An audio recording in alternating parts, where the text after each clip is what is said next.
Livry-Gargan, en Seine-Saint-Denis, dans le nord de la région parisienne. 7 h du matin, le début d'une nouvelle journée de galère pour Nasser. Un peu d'eau en guise de petit déjeuner.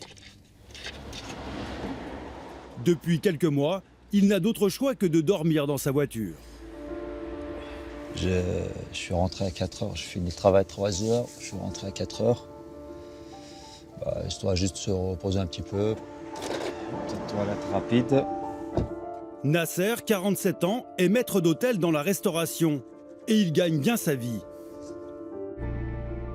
La voiture s'est transformée en un espace d'habitation.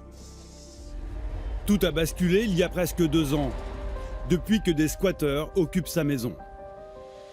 Ça vous rend triste, cette situation de dormir dans la voiture? Oui. Franchement, j'arrive pas à trouver les mots. Dire triste ou... Je fais avec ce que je peux. Je suis révolté, oui. Je suis révolté. Je paye un crédit, je paye des impôts, je paye une taxe foncière, je travaille. À cause de qui vous êtes dans cette situation? À cause de ces gens-là malhonnêtes qui veulent se loger gratuitement dans le bien des autres. Tous les matins sur le chemin du travail, Nasser passe devant chez lui, la boule au ventre.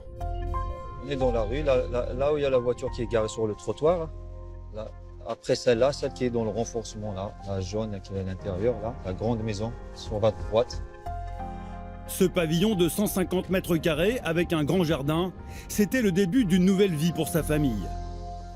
Il y a 2 ans, il dépense toutes ses économies et contracte un emprunt pour se l'offrir. Un achat de 350 000 €. Les locataires déjà présents sur place devaient quitter les lieux à l'échéance de leur bail 4 mois plus tard. Non seulement ils ne sont pas partis, mais ils ont cessé de payer le loyer. Étranglé par les remboursements de son prêt, impossible pour Nasser de payer son propre loyer pour se loger ailleurs. Il s'est retrouvé sans domicile fixe. Aujourd'hui, il n'ose même plus s'arrêter devant la maison. Parce que ces gens-là profitent de chaque occasion et c'est chaque occasion pour retourner la situation en leur faveur. Donc il suffit que je me retrouve devant la maison pour sortir, gueuler, crier et dire que je viens les harceler, je viens les embêter. Voilà pourquoi depuis des mois, Nasser vit dans sa voiture. Sa femme et ses 2 enfants sont hébergés par la famille. Ça va? Ça va? Ouais. T'as dormi un petit peu? Ouais, ça va un peu. Un Ouais. petit peu? Ça va, Dodo? Bien dormi, mon fils. Nasser essaye tant bien que mal de maintenir les apparences d'une vie normale, en accompagnant à l'école le plus jeune de ses 2 fils, Céliane, 6 ans. Voilà. Tout à fait. Madame, c'est une situation difficile pour vous. Bah oui. Là, il voit pas les enfants. Là, il dort. Je pense qu'il dort pas bien, hein, de toute façon. Il est toujours entre deux extras pour le travail. Voilà. Non, c'est pas du tout une situation normale. Habituellement, on vit pas comme ça. Voilà. Bisous. Allez, à tout à l'heure. Allez, hop. Allez, mon Dodo, on va à l'école. Ça va, Cécile? Céliane? Oui, ça va. Ah bah super. Donc je te dépose à la garderie et le soir, c'est pas moi qui te récupère, d'accord? Céliane est en CP. Cela fait des mois qu'il ne dort plus sous le même toit que ses parents et son grand frère. L'enfant, il a besoin de s'y jouer, il a besoin de sa chambre, il a besoin de son environnement. Ils sont pas chez eux et ça les perturbe, c'est normal. Et ils comprennent pas pourquoi c'est aussi long. Nasser a pris un avocat et saisit la justice pour récupérer sa maison. Heureusement, c'est du provisoire, parce que sinon, on tiendra pas longtemps comme ça.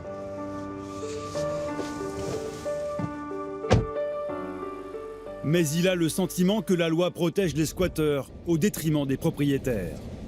Je suis arrivé à une conclusion qu'aujourd'hui, en France, le titre de propriété ne vaut rien parce que s'il ne vous paye pas, vous ne pouvez rien faire contre lui, sauf aller courir les tribunaux. C'est là où moi, je n'arrive pas à comprendre cette aberration.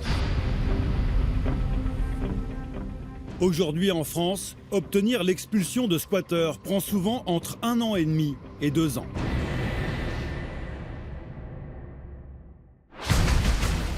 Occupants illégaux, locataires mauvais payeurs, le nombre de squats explose.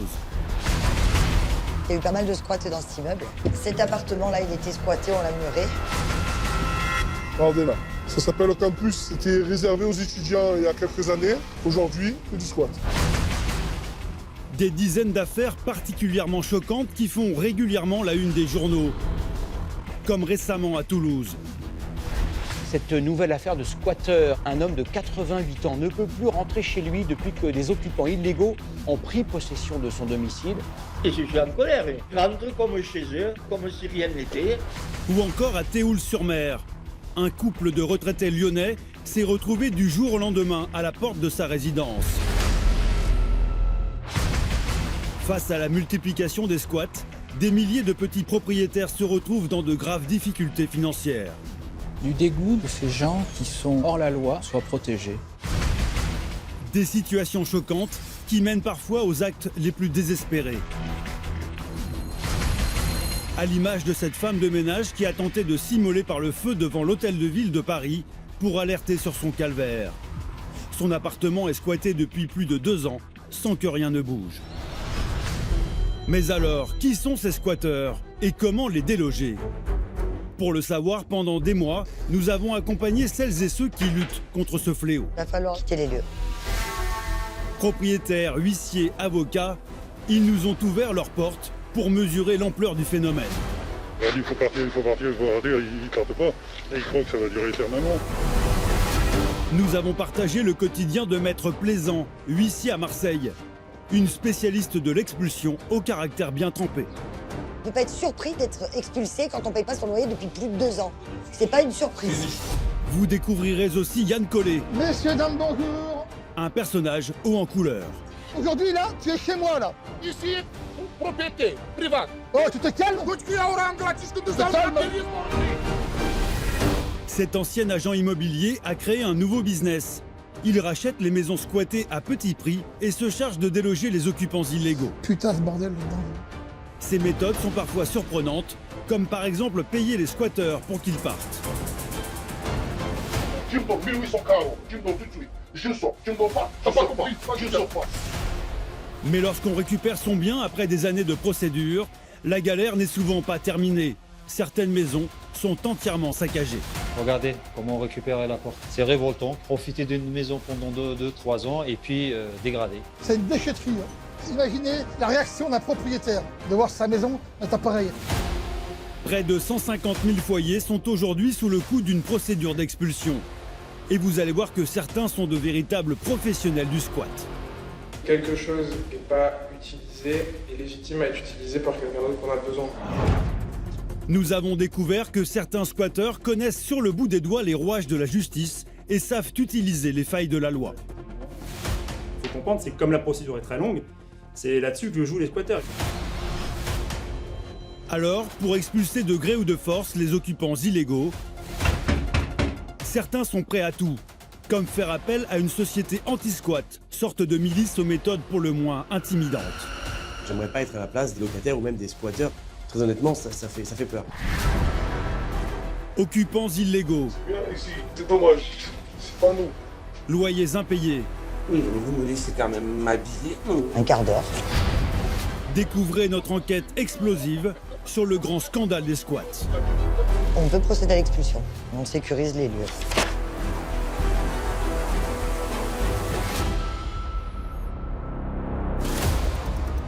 Marseille, deuxième ville de France. Dans la cité phocéenne, les affaires de squats et de loyers impayés explosent. Le nombre d'appartements et de maisons occupées sans droit ni titre bat des records. Et les propriétaires mettent parfois de longues années à retrouver leurs biens.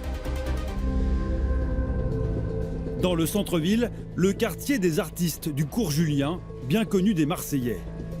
Ici, les appartements squattés se compteraient par dizaines. Et les propriétaires se sentent souvent totalement impuissants. François, la cinquantaine, est médecin à l'hôpital de Martigues. En plein divorce, il y a 1 an, il a voulu récupérer un appartement qu'il avait mis en location. Début février, j'ai demandé à l'agence immobilière qui s'en occupe de ne pas renouveler le bail des locataires précédents. et puis le récupérer. Et quand les locataires sont partis, quelques jours après, l'agence a voulu rentrer dans l'appartement et il était habité. François comprend vite que son logement est squatté.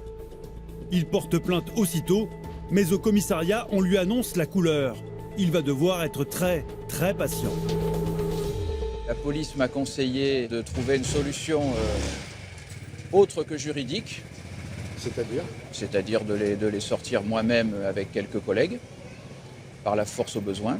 Les 2 policiers m'ont dit la même chose. Monsieur, vous en sortirez pas. Ça va durer 2 ans, 3 ans.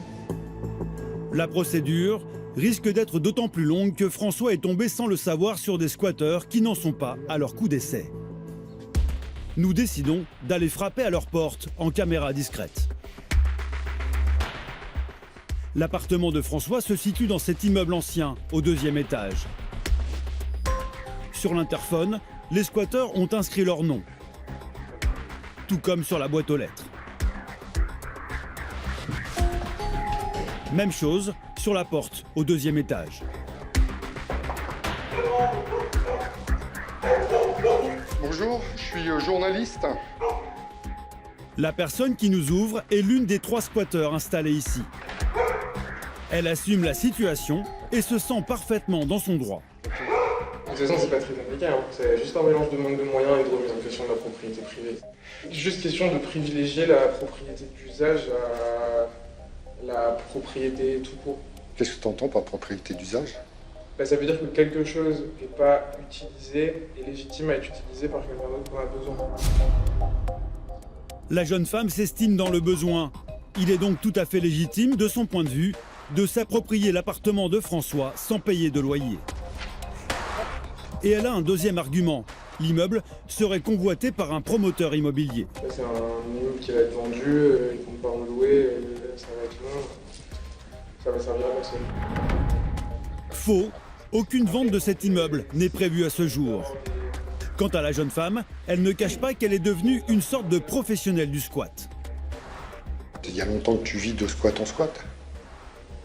Quelques années, ouais. Ça fait combien de temps à peu près? Depuis 2016.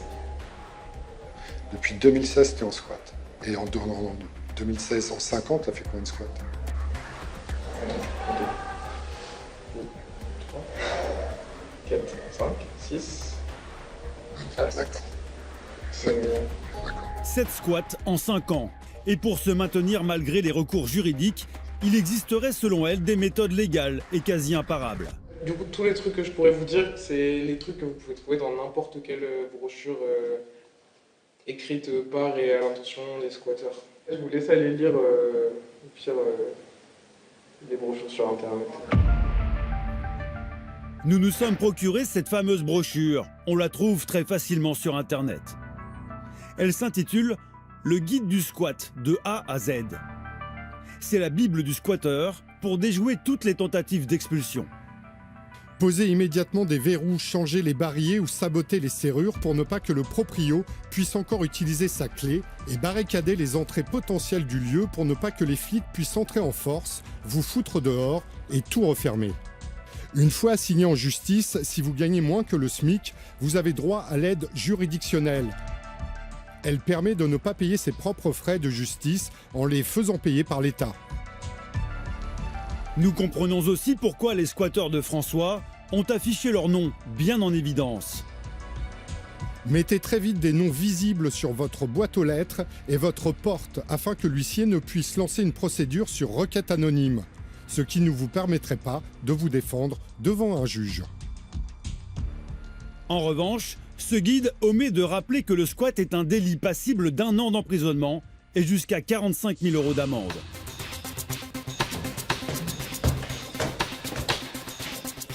Nous avons soumis ce guide un peu particulier à Maître Rossi Landi, avocat spécialisé dans les conflits immobiliers. Merci.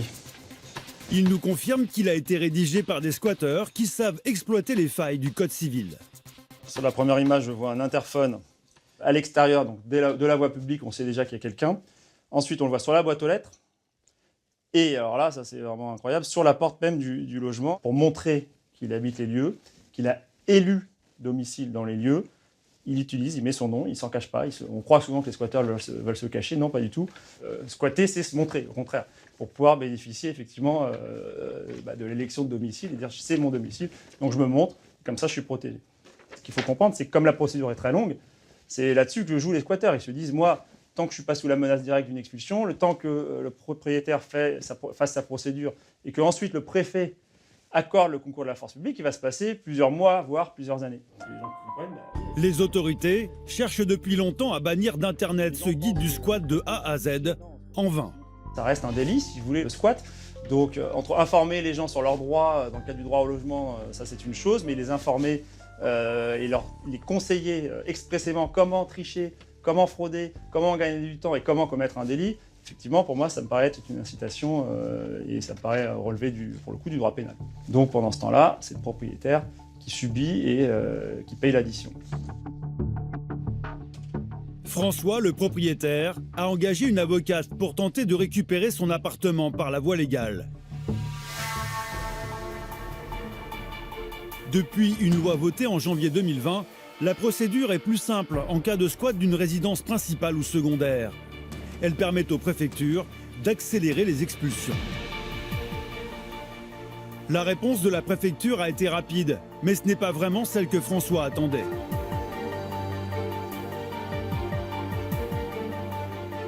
Le préfet explique que l'appartement squatté n'est pas la résidence principale ni secondaire de François, mais un logement locatif. Il refuse donc d'intervenir. François devra donc suivre la procédure classique, bien plus longue. Elle peut durer plusieurs années. Pour Maître Véran, l'avocate de François, la loi ne protège clairement pas suffisamment les propriétaires victimes de squats. On n'est pas dans le cadre du méchant propriétaire contre le gentil occupant sans droit ni titre. Il faut sortir également des clichés. Je pense que les propriétaires peuvent avoir travaillé toute leur vie pour se payer un bien immobilier. Ce qui me révolte dans cette affaire, c'est qu'il est difficile d'expliquer à un justiciable que la justice n'est pas là pour répondre à son droit absolu de propriété.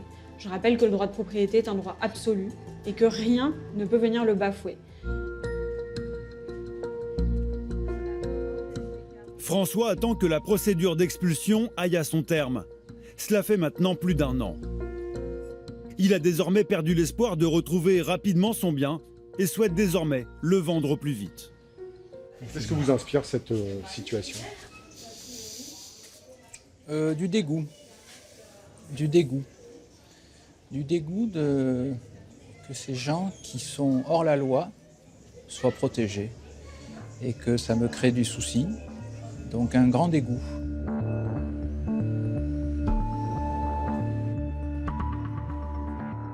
À Marseille, face à l'explosion du phénomène, certains professionnels de justice ont vu les dossiers de squat envahir leurs bureaux. Maître Caroline Plaisant connaît très bien le problème. Cet huissier de justice s'est spécialisé dans les affaires de logements occupés. Elle traite des centaines de cas chaque année. Les dossiers rouges sont les dossiers d'expulsion.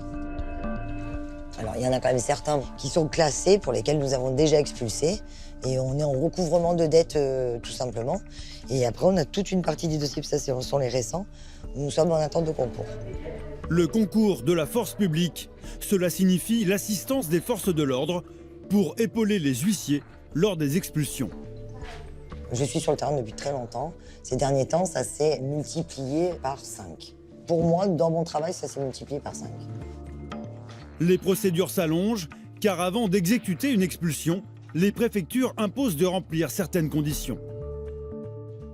Le mot d'ordre de la préfecture est que nous devons plus ou moins nous assurer que la personne que l'on expulse ne se retrouve pas le soir même dans la rue. Alors on se retrouve à devoir nous gérer des assistantes sociales ou des choses comme ça pour essayer de trouver des solutions. Expulser les occupants des squats, un vrai casse-tête. Car vous allez le voir, ils sont rarement décidés à quitter les lieux de leur plein gré. Alors là, on part en expulsion avec l'officier de police du 15e arrondissement. On a 2 expulsions. Il y en a une qui date de l'année dernière et pour laquelle nous n'avions pas pu expulser à cause donc, des mesures sanitaires, et un concours qui date de cette année. Donc on fait les 2. Dans les 2 dossiers du jour, la justice a rendu une décision d'expulsion depuis près de 2 ans. 2e étage. Aux côtés de Maître Plaisant, un officier de police en civil. Sa présence est obligatoire. Ah voilà, c'était Sekini. Aucune réponse, pas de quoi dissuader Maître Plaisant d'aller au bout de la procédure.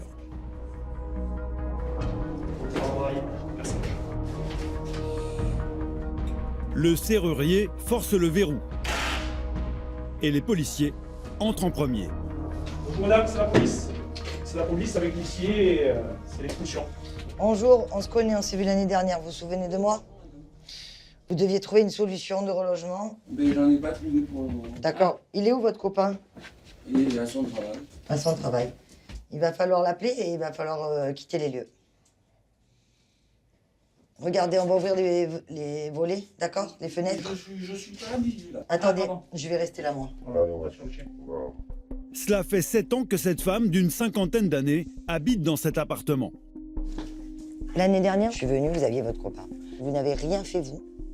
Non, vous m'avez jamais appelé. Jamais, jamais. Elle ne paye plus son loyer depuis 2 ans. Un manque à gagner de 4 600 € pour le propriétaire. Oui, mais vous me laissez quand même m'habiller. Un quart d'heure. Un quart d'heure. Vous le savez, hein, j'ai toujours été je suis correcte avec les gens. Comme le veut la loi, l'expulsion a été signifiée à l'occupante par courrier officiel il y a plusieurs semaines. Là, vous n'avez rien fait pour prendre vos dispositions. Rien. Mais vous ne m'avez pas appelé une seule fois. C'est pas comme si j'avais été méchante avec vous. J'ai toujours été correcte. Mais je sais bien, je ne vous dis pas le contraire. Là, moi, les gens, pendant 1 an qui restent dans l'inertie la plus totale, c'est quelque chose qui m'exaspère. Donc, non. Maître Plaisant répertorie tout le mobilier. Elle reviendra dans quelques jours pour tout déménager avec la locataire. Je pense que la vie a fait qu'elle a préféré laisser tomber des recherches et des solutions. Cette femme n'est pas sans ressources. Elle est fonctionnaire dans une petite mairie près de Marseille et dispose de revenus. Mais elle connaîtrait de gros problèmes d'alcool depuis quelques années. Cette dame, elle nous connaît. Elle a un fiancé que je connais aussi, qui travaille, et elle a la possibilité d'être logée chez lui pour ce soir. Donc on va procéder à l'expulsion normalement, puisqu'il n'y a aucune restriction aujourd'hui qui nous interdit d'expulser. Allez, on est parti. Attendez, je vais chercher mes vêtements. Eh ben, je viens avec vous. Et après, on fait première nécessité, donc brosse à dents, médicaments, papier. Voilà, médicaments. Quelques petites affaires pour quelques jours. Et après, je vous ouvrirai lorsque vous voulez récupérer toutes vos affaires, ok? C'est la procédure. Alerté, le compagnon, lui aussi fonctionnaire en mairie, est arrivé sur place. Il tente une dernière fois de négocier un délai. Et quand même. Non, non, pas question. Les expulsions sont 1 an de délai. 1 an de délai. Impossible. Non, non, non, non. Ah non, on n'arrête pas là. Hop. Après 2 ans de procédure, Maître Plaisant est intraitable. Elle sait que si elle ne va pas au bout aujourd'hui, il se passera plusieurs semaines avant de pouvoir à nouveau organiser l'expulsion. Je suis tellement stressé, je peux rien. Non, non. Non, non, c'est pas bon. T-shirt, jean. J'ai pris n'importe quoi. Eh bien, prenez 3 t-shirts et 2 jeans.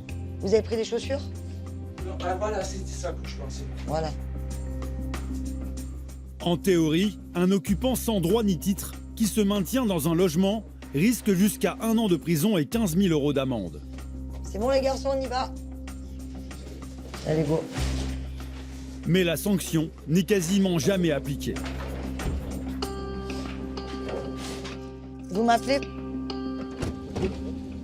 Souvent confronté à des squatteurs ou à des locataires mauvais payeurs en situation difficile, l'huissier a appris à mettre ses émotions de côté.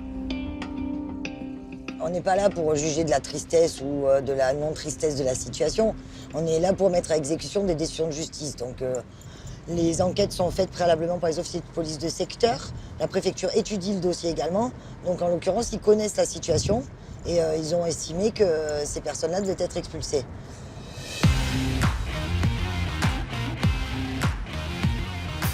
À Marseille, les squats sont si nombreux que parfois des bâtiments entiers sont concernés. Ce petit immeuble ancien de 2 étages, dans le 16e arrondissement, appartient à un seul propriétaire qui souhaite le faire entièrement rénover. Mais les squatteurs ont occupé presque tous les appartements. Cet immeuble, on le connaît bien parce qu'on a déjà expulsé la plupart des locataires ou occupants parce qu'il y a eu pas mal de squats dans cet immeuble. Et celui-ci, c'est le dernier que l'on expulse. Cela fait plus de 2 ans que le propriétaire tente de récupérer son bien, appartement par appartement, pour enfin lancer les travaux. Et il a fallu employer les grands moyens. Cet appartement-là, il était squatté, on l'a muré. Car ici, les appartements vides ne le restent jamais très longtemps. D'autres squatteurs s'y installent très vite. Une histoire sans fin. Là aussi, d'ailleurs, Ouais, ils l'ont muré, c'est un monsieur qui squattait, qui est décédé.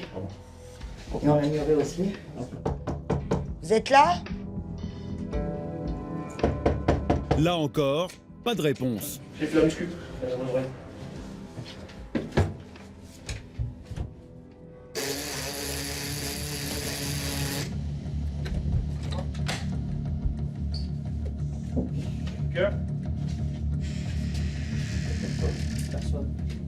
Ce locataire ne paye pas son loyer depuis plus de 2 ans. Son absence n'empêche pas l'huissier de procéder à l'expulsion. Il doit être par là parce qu'il est souvent par là, en fait. C'est pas lui qui est assis sur le banc. Rapide état des lieux, une procédure indispensable en l'absence de l'occupant. Il y a toujours quelqu'un qui va vous dire qu'il avait oublié sa montre, qu'il avait oublié une liasse de billets ou qu'il avait oublié. Donc on liste en présence donc, le témoin et on liste les affaires pour éviter qu'il y ait des dégradations quelconques. Et ces affaires? Il a un délai de 1 mois pour les récupérer. À défaut, elles seront considérées comme abandonnées et elles pourront partir à la déchetterie. On peut procéder à l'expulsion. On sécurise les lieux.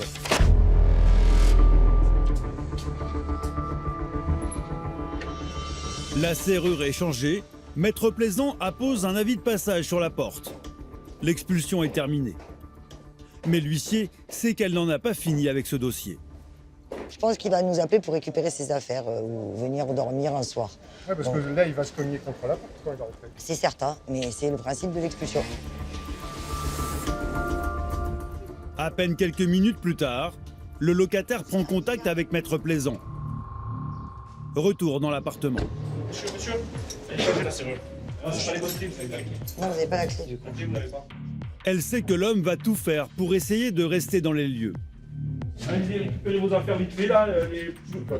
Non, récupérez... Non, pas tout. Des habits, vous récupérez des habits et des traitements médicaux si vous avez.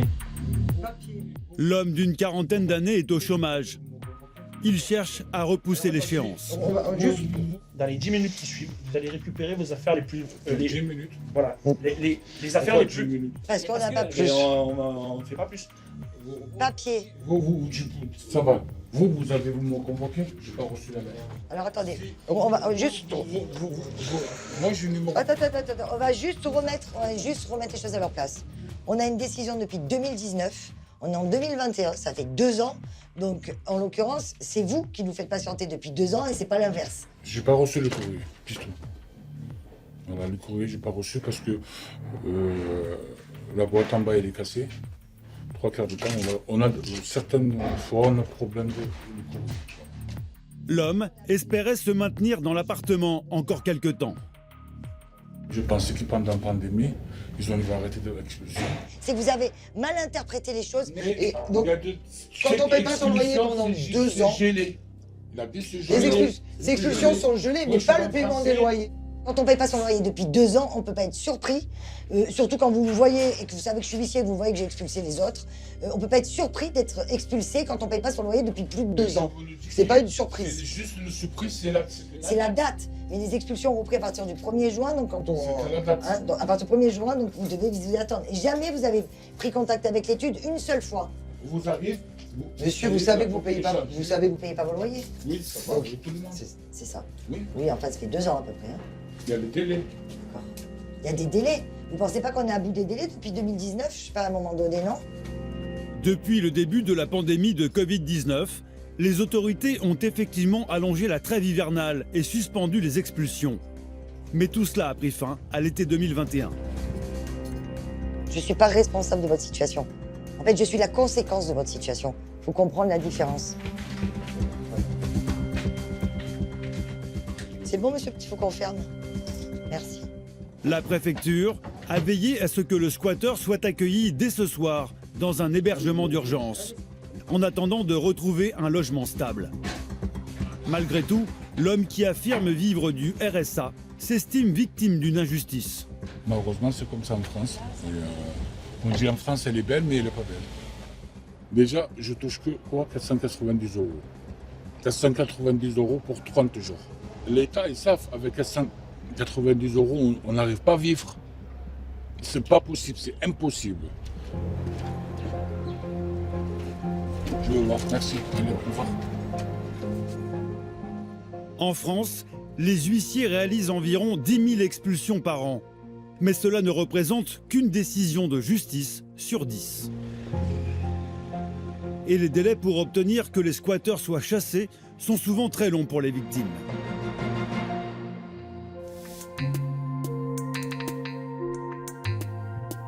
Paris, dans le 16e arrondissement. Il y a du nouveau dans le dossier de Nasser qui attend que la justice se prononce depuis 1 an et demi. Bonjour Nasser, comment allez-vous? Ça va? Il y a toujours du stress, mais bon, je vais échanger avec vous pour voir quelles sont les nouvelles. Son avocat, Maître Itzkovitch, a 2 nouvelles à lui annoncer. Une bonne et une mauvaise. Je vous en prie, installez-vous. La bonne, c'est que le jugement d'expulsion vient enfin d'être rendu. Le tribunal, à défaut de départ volontaire, ordonne l'expulsion de madame et de monsieur, ainsi que de tout occupant de leur chef, avec l'assistance de la force publique, si besoin. Le jugement d'expulsion, on pourrait dire, ok, c'est bon, c'est gagné. En fait, c'est un titre exécutoire, le jugement d'exécution. C'est un papier à ce stade. La mauvaise nouvelle, c'est que ce jugement d'expulsion ne suffit pas. Il faut maintenant que le préfet le mette à exécution. Si on récapitule un peu, on a un jugement d'expulsion. Maintenant, on attend que le préfet donne consigne, ce qu'on appelle le concours à la force publique, autorise en tout cas les forces de police et l'huissier à venir déloger vos locataires qui ne veulent pas sortir d'eux-mêmes, visiblement. L'ennui, c'est que l'hiver approche et Nasser est inquiet.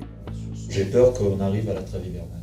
Bon, de toute façon, on sait que c'est leur stratégie depuis le début, de vouloir avoir des renvois pour arriver le plus possible près de la trêve hivernale, mais entre guillemets, ça ne dépend plus de nous.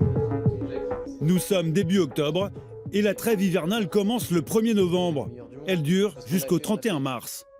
Pendant ces 5 mois, aucune expulsion n'est possible et les squatteurs le savent bien. Notre objectif, c'est de retarder l'expulsion, de trouver un moyen ou un autre pour arriver jusqu'à la trêve hivernale et rester encore une année de plus.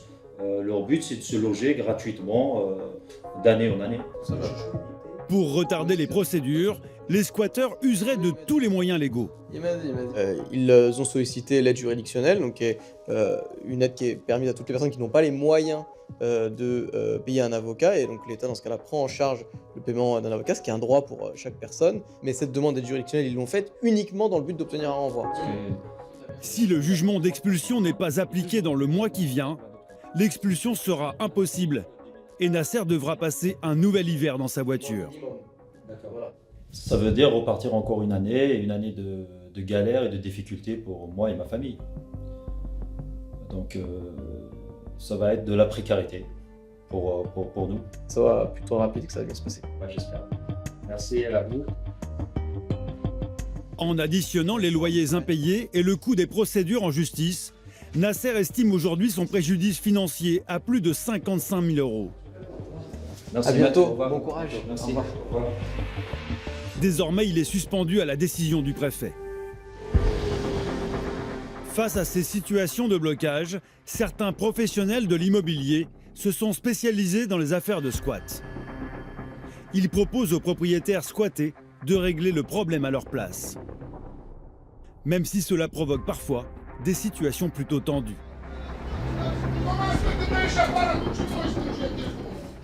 Nous sommes dans un quartier pavillonnaire de la région parisienne. Messieurs, dames, bonjour. Bonjour. Y a pas bonjour. Yann Collet est rarement le bienvenu dans les lieux qu'il visite. Alors c'est propre là, ça va, c'est mieux que là-bas. Hein. Vous avez pas fait les cabanes dedans là? Non. Ok. Cette maison de 100 mètres carrés avec jardin est squattée depuis plus d'1 an par 4 couples et une dizaine d'enfants. On va regarder les chats et on s'en va, il y en a pour 2 minutes, ok? Le propriétaire est décédé depuis plus d'1 an. Ses héritiers n'ont jamais réussi à faire partir ces squatteurs, alors ils ont choisi une autre solution. Eh ben on fait le tour, on regarde, on s'en va, c'est tout, voilà, ok? Allez. Ils ont vendu la maison à l'homme en rose, Yann Collet. C'est maintenant lui le nouveau propriétaire, mais les squatteurs n'en ont rien à faire. Oh, touche-moi pas. Calme-toi, calme-toi, calme-toi. Arrête de faire pas, moi, arrête de faire. Vas-y. Oh, tu te calmes? Tu te calmes. Ah mais c'est incroyable ça. Impossible pour lui de faire le tour du propriétaire. Ici, propriété privée. Tu vas envoyer les propriétaires, tu vas envoyer les polices, tu vas envoyer de la mairie. C'est pas elle, la mairie, c'est pas police, c'est pas... Il n'y a pas police.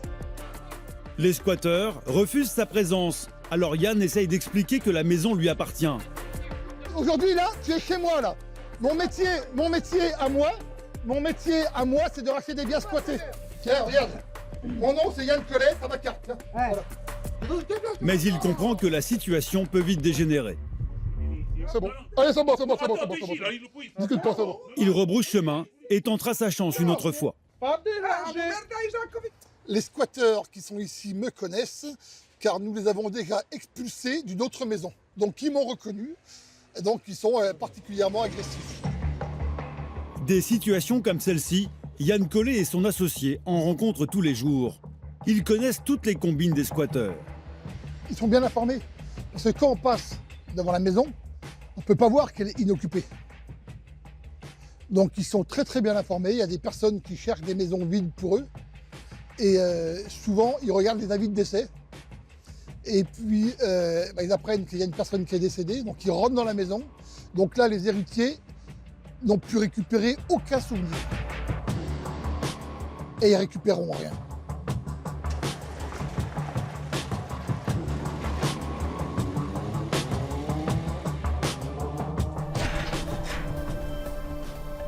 Oui, j'ai rendez-vous chez le notaire. Yann Collet et Théo Berthet ont créé la société Squat Solutions il y a 6 ans. On a ces 4 dossiers en signature aujourd'hui. Sur leur bureau, des dizaines de dossiers en cours. Autant de propriétaires au bout du rouleau face à des squatteurs indélogeables.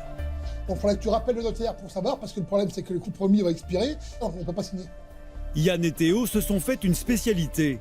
Racheter ces biens à prix cassé, négocier avec les squatteurs pour les faire partir, puis revendre après rénovation. Leur société gère une centaine de dossiers par an et cela peut parfois s'avérer risqué. Quand nous visitons des squats, on n'est pas à la merci de tomber sur un cinglé. C'est des choses qui arrivent. Nous sommes allés à Colombes, le squatteur est dans la cour, on essaye de parler avec lui, il ouvre le portillon, il prend 2 pavés, un qui atterrit dans la voiture, qui a traversé le pare-brise, le deuxième qui a été envoyé sur la voiture d'à côté, ça a cassé la lunette arrière d'un véhicule de voisin. C'est rock'n'roll. Et puis on a eu... C'est où qui m'ont couru après avec une hache là ? À Montreuil. À Montreuil, on a un squatter qui était en forme et qui m'a couru après avec une hache. À ce jour-là, je peux vous dire que j'ai jamais couru si vite. Ah, j'étais en sueur. Hein. Voilà. Mais bon, ça fait du bien un petit peu de sport. La spécialité de Yann Collet est un métier à risque. Risque physique, mais aussi financier. Par exemple, cet après-midi, il se rend dans la banlieue de Rouen pour découvrir un bien qu'il vient d'acheter sans jamais l'avoir visité. Là, nous allons voir un commerce. Donc c'est une maison complète avec un bar à l'intérieur. Et la maison et le bar sont squattés. Donc nous avons acheté cette maison sans même l'avoir visitée. Donc on va la voir pour la première fois. Mais comment vous savez que c'est une bonne affaire? Enfin, si vous prenez des risques. Alors on prend des risques, il y a un prix au mètre carré dans chaque secteur et on va déduire tout ce que ça nous coûte pour remettre le dossier dans un état normal. Les réparations, les frais de procédure, la longueur de la procédure, ensuite la rénovation du bien. Donc tout ça est pris en compte et puis forcément ça vient en déduction pour le propriétaire. Parce qu'il ne nous vend pas un bien normal, il nous vend un bien complexe et problématique. Les deux hommes ont foncé les yeux fermés car a priori c'est une excellente affaire. Leur nouvelle acquisition, c'est ce bistrot qui comprend un grand pavillon de 110 mètres carrés. S'il n'était pas squatté depuis 3 ans, il vaudrait 240 000 € au prix du marché. Y a quelqu'un? Ils l'ont acheté seulement 48 000 €, 5 fois moins cher. La structure est pas vilaine. Mais si la structure semble correcte, l'état des lieux est effrayant. Le jardin est un véritable dépotoir. T'as regardé qu'il n'y a pas un macabé dans le macabé? Le squatteur est introuvable. Il va demander aux voisins qu'à faire une enquête de voisinage. On va aller voir la voisine. Les voisins sont souvent les alliés de Yann et de Théo pour obtenir des informations. Bonjour madame, je suis le nouveau propriétaire de la maison en face. Vous le voyez des fois le squatteur? Oui, de temps en temps. Je crois qu'il n'y en a qu'un. Quel âge il a à peu près? Je pense pas plus d'une trentaine d'années, je pense pas. L'homme vivrait seul. La voisine ne l'a pas vu depuis plusieurs jours. La voisine m'explique que le squatteur il n'est pas tout le temps là. Des fois, pour l'exemple, la fenêtre du haut, ça fait une semaine qu'elle est ouverte. Yann pensait avoir réalisé une opération rentable. Maintenant, il n'en est plus très sûr. Alors je crois qu'on n'a pas fait de bonne affaire. Et vu l'état, c'est cher payé. Le seul moyen d'en avoir le cœur net, c'est de visiter la bâtisse. Bah je passe pas là. Tu peux pas ouvrir un peu plus, tu es tout seul là? Et à l'intérieur, c'est la douche froide. Putain, ce bordel là-dedans, dis donc. Ah bah elle est belle la pocket surprise. Non de Dieu. Voilà. Mon cadeau. Comme tu dis, ouais. C'est une déchetterie, ouais. Ah bah là, c'est l'horreur. Là. C'est une décharge. On a acheté une décharge. Imaginez la réaction d'un propriétaire de voir sa maison, c'est pareil. Là, il y a pour 10 000 € de rien que pour curer et enlever toute la merde.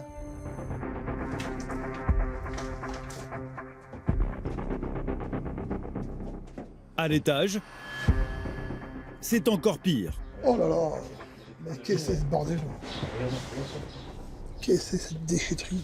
Une chambre dans un état déplorable qui fait office de cuisine. Et dans la pièce d'à côté, ouais, puis des bouteilles d'urine. Des dizaines de bouteilles d'urine à même le sol. Ah bah voilà, le bar est là. Le troquet est là.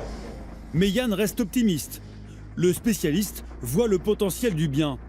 Il pense à terme rentrer dans ses frais. Ça fait peur parce qu'il y a beaucoup de merde, mais la structure est bonne. Donc une fois tout vide, tout curé, avec un petit projet sympa d'architecte, on peut faire un truc sympa. Parce qu'on a acheté ça 48 000 €, mais prix au mètre carré ici, surface prix, c'est un produit qui vaudrait 230, 240. Ça laisse un peu de budget pour rénover le truc. Hein. Bon, ok, allez, c'est vu. Même avec un gros budget de nettoyage et de rénovation, la société de Yann et Théo peut espérer un bénéfice de plusieurs dizaines de milliers d'euros. Encore faudra-t-il réussir à expulser le squatteur.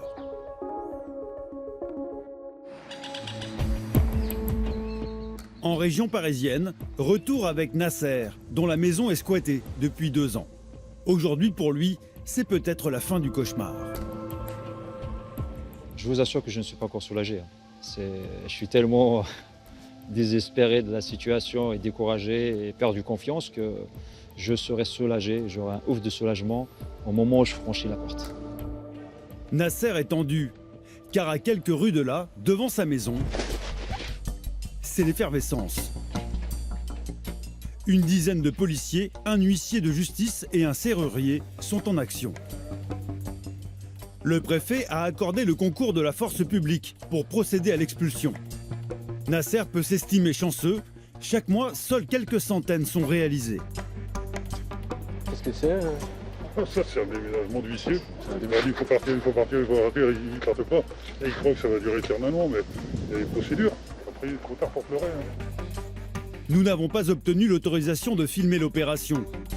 Nous nous tenons à distance avec une caméra discrète. Les squatteurs ne sont pas sur place. Un policier enjambe le portail d'entrée. pour ouvrir à ses collègues.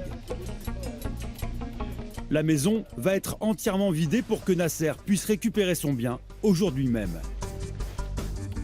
Resté à bonne distance, il est en contact avec l'huissier par téléphone. Allô? Bonjour maître. Moi mes affaires c'est la cuisine et tout ce qu'il y a dans le sous-sol. La cuisine et le sous-sol, le reste c'est pas moi. Merci maître, merci. Une société de déménagement a été mandatée pour enlever le mobilier des squatteurs et le confier à un garde-meuble. C'est Nasser qui paye la facture, 3 000 €. Cela peut sembler surprenant, mais c'est ce que la loi prévoit. L'intervention de la police attire les curieux du quartier.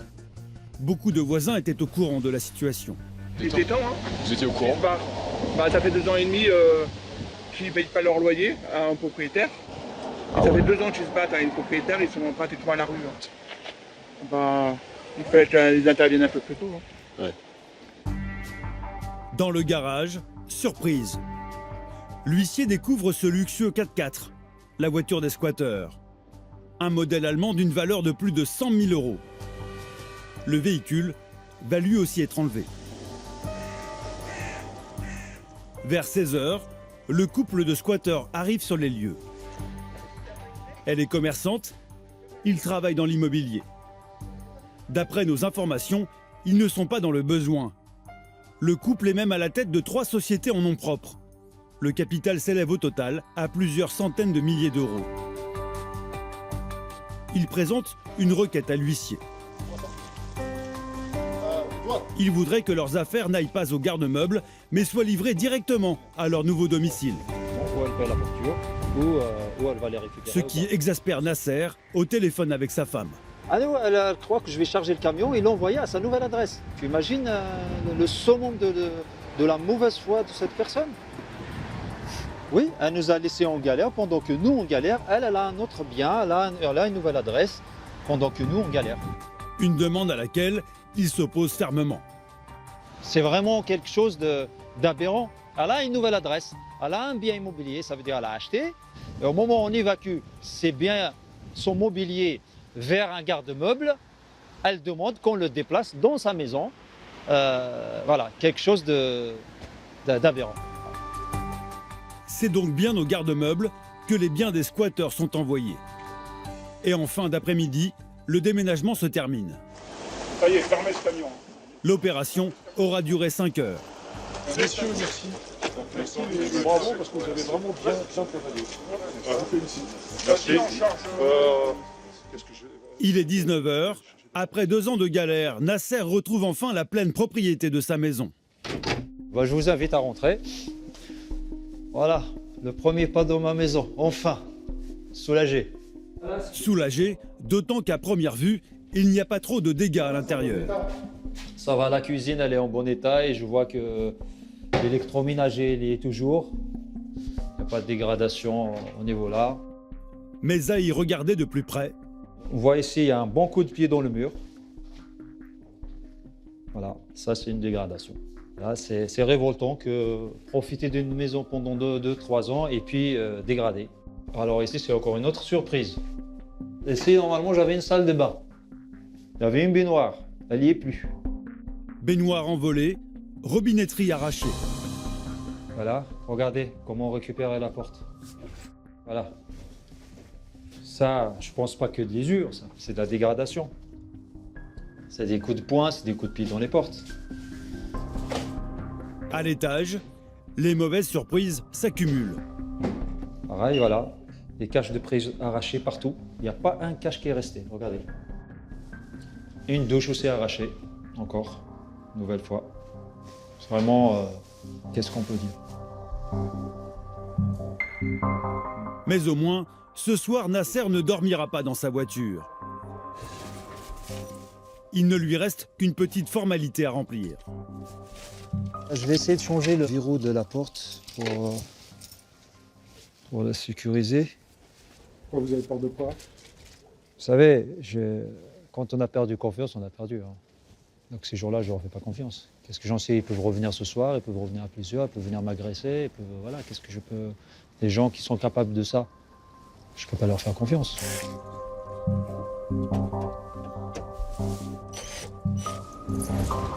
Nasser est devenu si paranoïaque qu'il ne change pas seulement la serrure. Il neutralise aussi l'interphone. Je le retire puisqu'eux, ils ont le code pour rentrer. Donc il y a une façon de sécuriser un petit peu le... Ils ont peur des personnes, ni de la police, ni du huissier, ni des personnes. On vu comment ils se sont comportés. Donc voilà. L'histoire finit bien, mais Nasser aura besoin d'argent pour remettre sa maison en état. Il a lancé une procédure de recouvrement contre les squatteurs. Mais ceux-ci ayant organisé leur insolvabilité, il a peu d'espoir de récupérer, ne serait-ce qu'1 euro.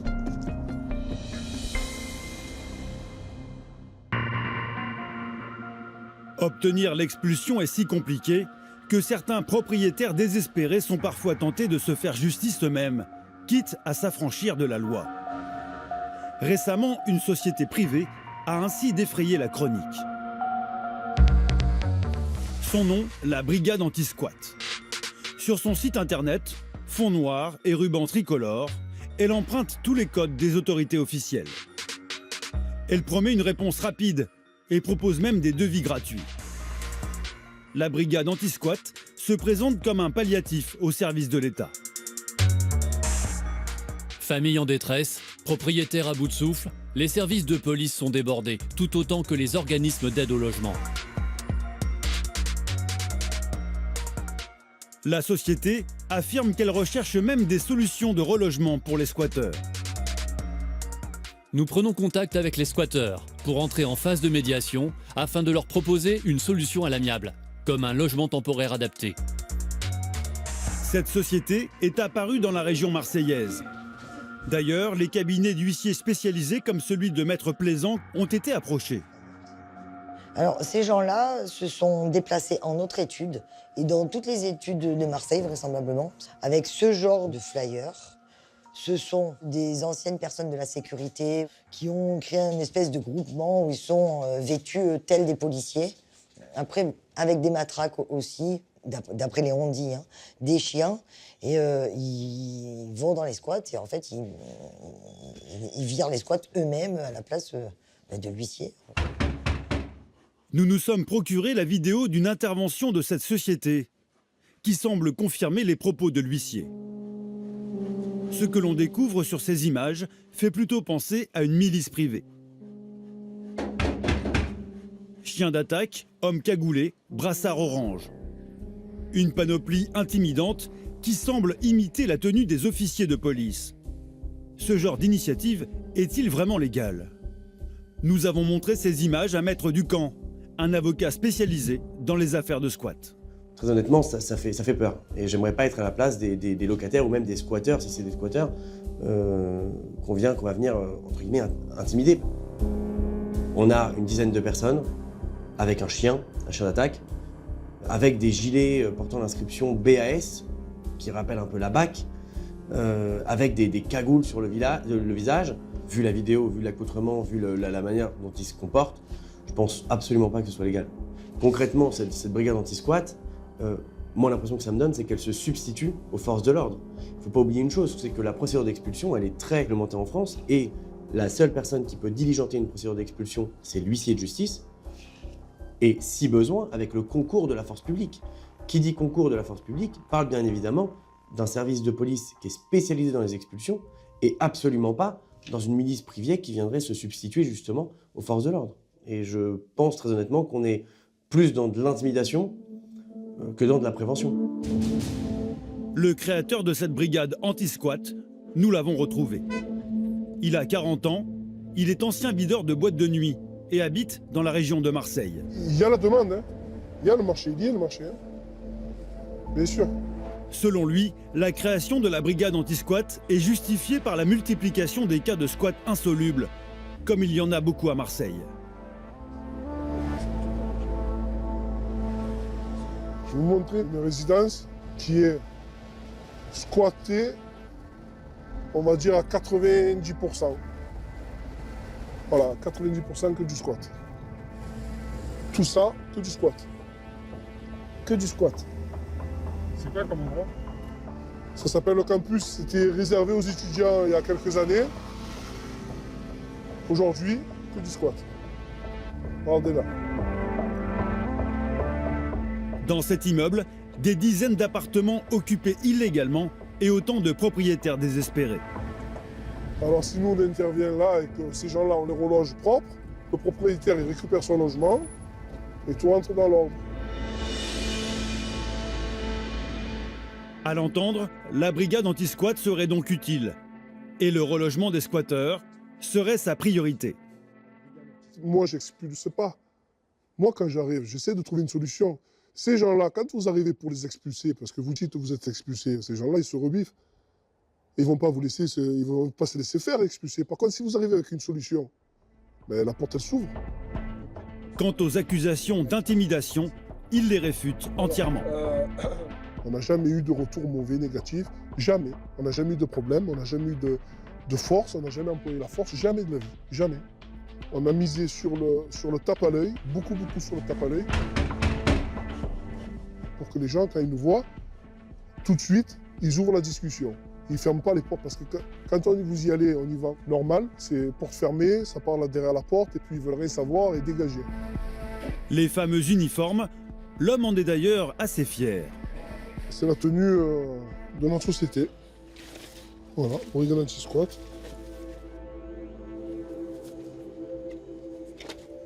Avec notre logo. Habillé comme ça, on est professionnel. Habillé en civil, on ne nous écoute pas. Il n'y a rien qui laisse entendre ou qui prête à confusion avec... Je fais 1m86, je fais 120 kg. Je suis peut-être ce que je suis, je mets une tenue, j'impressionne peut-être, même comme ça. Après, vous prenez tous les agents de sécurité, ils ont tous la même tenue. C'est une tenue banale. C'est un treillis avec un haut noir, c'est une tenue banale. L'ennui, c'est que pour avoir accès à des solutions de relogement, la société avait besoin d'un agrément préfectoral. Cet agrément lui a été refusé. J'ai le regret de vous informer qu'il ne peut être donné en l'état de réponse favorable à votre demande d'agrément. Le mémoire technique que vous nous avez transmis n'apporte aucune précision sur les compétences de votre organisme. Il précise au contraire que vous n'avez pas d'expérience dans ce domaine.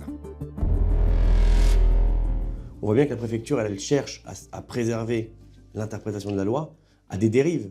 Et on voit bien que ce genre de sociétés qui vont se créer, et qui se sont peut-être déjà créées, elles sont complètement borderline par rapport à la loi.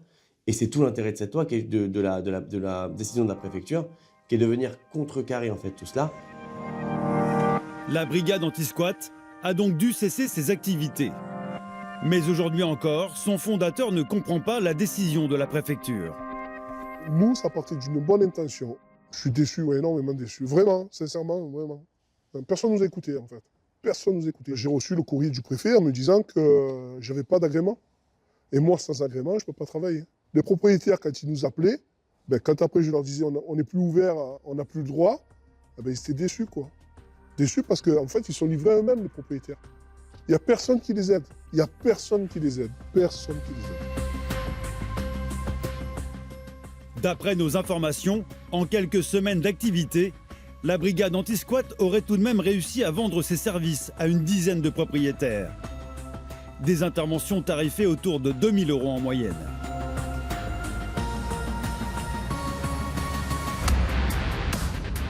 Si les propriétaires semblent prêts à tout, c'est parce qu'ils font face désormais à des squatteurs de plus en plus organisés. Certains n'hésitent pas à fonctionner en réseau et à créer de nouveaux squats pour y loger des familles sans abri, moyennant rétribution. En région parisienne, Yann Collet a déjà été confronté au problème plusieurs fois. Il ne s'agit plus de locataires indélicats, mais bien de professionnels du squat. Comme dans ce pavillon de la banlieue nord de Paris, qu'il a acheté récemment 40 000 €. S'il n'était pas squatté, il vaudrait 65 000 € au prix du marché. Dans ce dossier-là, c'est un squatteur malhonnête qui ouvre des maisons et qui les sous-loue à la misère. Voilà, c'est la misère du monde, c'est un marchand de sommeil. Tous les mois, il va récupérer des loyers sur des biens qui ne lui appartiennent pas. C'est le marché de la honte, le marché de la misère. Dans ce pavillon, à Bezons dans le Val d'Oise, un premier squatteur s'est installé. Puis il s'est improvisé marchand de sommeil en sous-louant 2 chambres à 2 autres squatteurs. Yann veut proposer aux 3 hommes de quitter les lieux en échange d'une petite enveloppe, 1 000 € par personne. Offrir de l'argent à des squatteurs pour qu'ils quittent les lieux, une opération surprenante, mais parfaitement légale. C'est légal, on ne donne pas plus de 1 000 € par squatteur, parce que souvent on les donne en numéraire, et la loi nous interdit de donner plus de 1 000 €. Qu'est-ce qui vaut mieux? Donner 4-5 000 € à l'avocat puis à l'huissier, et attendre 3 ans, ou donner 4-5 000 € au squatteur et récupérer la maison dans 1 semaine? Voici la maison en question. Le squatteur en chef l'a divisée en 3 appartements indépendants. Bonjour maître. Bonjour. Pour encadrer la transaction, Yann s'est assuré le concours d'un huissier. Donc, alors, je vous explique la situation. Donc, on va donner 1 000 € à 1 000 € à 1 000 € à... Pour les faire partir, il propose même de prendre en charge la facture d'électricité du pavillon. Au total, l'opération va lui coûter 5 000 €. Seulement le responsable du squat est en retard. En attendant, l'huissier explique le protocole de la transaction à l'un des squatteurs. C'est un migrant. Une fois que tout le monde est sorti et accepté et a signé tout ça, vous ne rentrez plus, c'est normal, ok? Et M. Collet, il fait ce qu'il veut, du bien. Bien sûr. Voilà, ok? Voilà, comme ça, vous n'êtes pas surpris. Cet homme habite ici depuis 3 mois. Aujourd'hui, il doit faire sa valise. Sinon, c'est combien par mois ici? 300. C'est déjà beaucoup. 300 €, c'est à ce prix que chacun des migrants loue une quinzaine de mètres carrés au squatteur en chef. Et tu travailles? Je travaille des fois à mon marché. Des fois, vendredi, des fois dimanche. Des fois, il n'y a rien. Et j'étais dehors, moi, avant. Je trouve un ami, il a dit, il y a quelqu'un qui a loué au local. Je lui ai dit oui. Moi, je ne sais pas vous dire, c'est squat. Quand je dis c'est squat, je ne loué pas, je n'ai pas l'argent. C'est bien ici. C'est dommage, c'est pas nous. Il ne part pas de gaieté de cœur, mais celui qui dirige le squat ne lui laisse pas vraiment le choix. Quand c'est fini, c'est mort. Problème comme ça et tout. Non mais chez toi, oui. C'est ça le problème. Voilà enfin le chef des squatteurs. Ça va pas. Bonjour monsieur. L'homme est de mauvaise humeur et la négociation va se révéler moins simple que prévu. Tu veux signer, tu me donnes tu me payes, je vais signer, je vais sortir tout de suite. Ok. C'est bon? Donc, toi, on te donne 1 000 €. Ouais. On te donne 1 000 €. Ouais. On donne 1 000 € au troisième. Ouais. Et on paye ta facture de 1 800. Voilà. Et on paye ta facture de... La facture de 1 800 € correspond à ce que l'homme doit à EDF. Et la facture, on la paye par virement. On ne peut pas faire autrement. Mais un virement, le marchand de sommeil n'en veut pas. Il exige du cash pour la totalité de la somme. Tu me donnes 1840, plus 1000, ça fait 3000, 4000, 4840. Tu me donnes tout de suite. Je sors. Tu me donnes pas, je sors pas. T'as pas compris? Ça sert à rien, tu me casses les couilles chaque fois, tu me casses. Oui. Allez, je sors. Ok, très bien. Le ton monte, car Yann Collet ne peut pas légalement effectuer une transaction en liquide pour une si grosse somme. Je vais partir aux justice, je sors avec la justice. Tu peux écouter ou pas? Je t'écoute, je te sors m'interrompre, s'il te plaît. J'ai raté un rendez-vous pour toi, tu me dis, après tu me parles comme ça. On a tous raté un rendez-vous. Tu peux m'écouter ou pas, frère? Depuis le début, je t'ai expliqué qu'en France, il y a des lois et il y a des règles. C'est où tu les respectes ou tu les respectes pas. J'ai compris, toi tu le respectes pas. Mais nous on le respecte. C'est 1 000 € par personne maximum. Arrête de me parler 1 000 €. On dirait que tu me donnes 20 000 €. 1 000 € de toi. Allez, c'est bon, moi j'arrête, j'ai derrière. C'est bon. Messieurs, au revoir, c'est bon. Yann décide de couper court à la négociation. Au revoir, bonne journée. L'homme tente une dernière fois de le faire plier. J'ai interdit bancaire. J'ai interdit la facture, tu vas payer. Tu vas payer à ta place. Tu comprends ou pas? Je ne peux pas donner plus de 1 000 € d'espèces. Tu comprends ou pas? Allez, messieurs, bonne journée, au revoir. Les arrangements à l'amiable que propose Yann fonctionnent les 3/4 du temps et il obtient le départ des squatteurs. Ils refusent parce que ce qu'ils veulent, c'est de l'argent en liquide et puis ils veulent rien payer. Mais cette fois-ci, l'homme s'est montré trop gourmand. Il y en a un ici qui est voyou, et qui veut faire chef. Et donc voilà, donc il va être dehors sans rien, et puis il va comprendre pour ça. Il ne faut même pas discuter. Faites-moi un constat pour le tribunal comme quoi ils vont refuser l'indemnité, qu'ils en voulaient toujours plus, ils voulaient un paiement en espèces, et puis on suit la procédure, et puis c'est tout, point final. Yann Collet devra donc obtenir une décision de justice et attendre l'expulsion. Cela pourrait prendre jusqu'à 2 ans.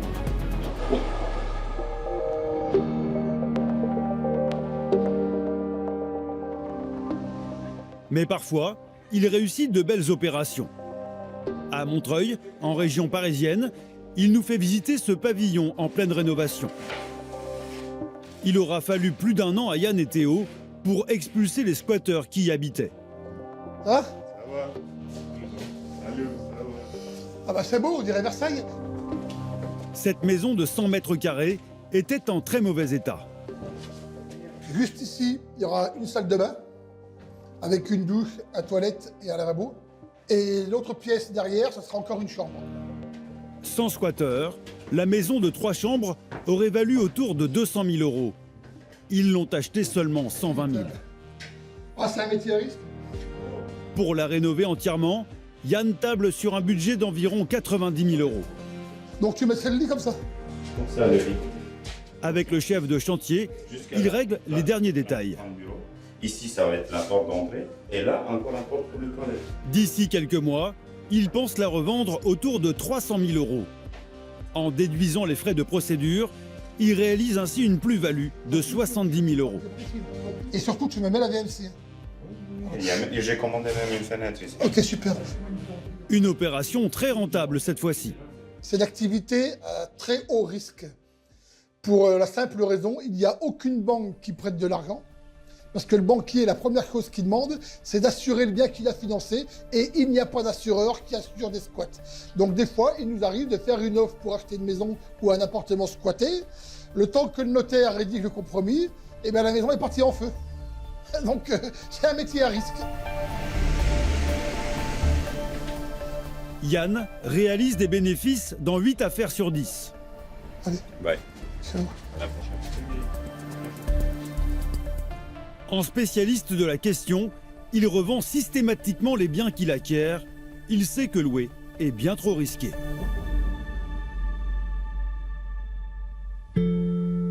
À Livry-Gargan, nous sommes retournés voir Nasser qui avait mis 2 ans à récupérer sa maison occupée par des squatteurs. Aujourd'hui, il est en plein travaux et méconnaissable. Vous le voyez sur mon visage. Je suis heureux. Enfin. Pour s'installer en famille dans la maison et réparer les dégradations laissées par les squatteurs, Nasser estime le coût des travaux à environ 5 000 €.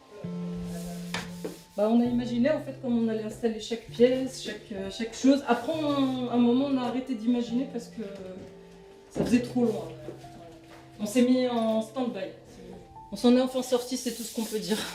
Enfin. Nasser peut renouer avec le plaisir d'aller chercher ses enfants à l'école à pied. Un bonheur dont il était privé depuis 2 ans. Quand on investit dans une maison, c'est pour offrir le meilleur cadre de vie possible à nos enfants. Donc si on se bat, c'est beaucoup plus aussi pour les voir grandir dans un bel environnement et s'épanouir dans leur maison et être heureux. Voilà, à 2 minutes, on est arrivé à la maison.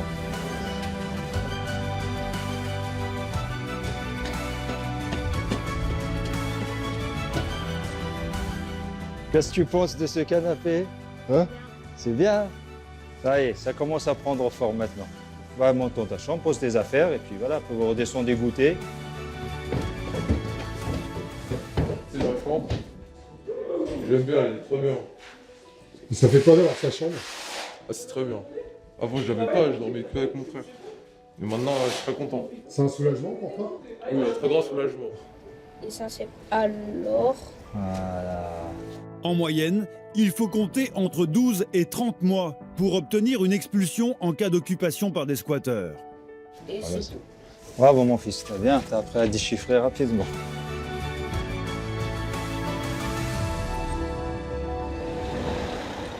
Quant à François, à Marseille, dont l'appartement est squatté depuis plus d'1 an, il a trouvé une solution pour s'en débarrasser. Il a fait appel au service de Yann Collet pour lui céder son bien, moyennant une décote de 30%. Merci bien, on se tient au courant. Au revoir. D'après les statistiques officielles, les autorités judiciaires se sont vues signaler plus de 10 nouveaux cas de squat par mois l'an dernier en France.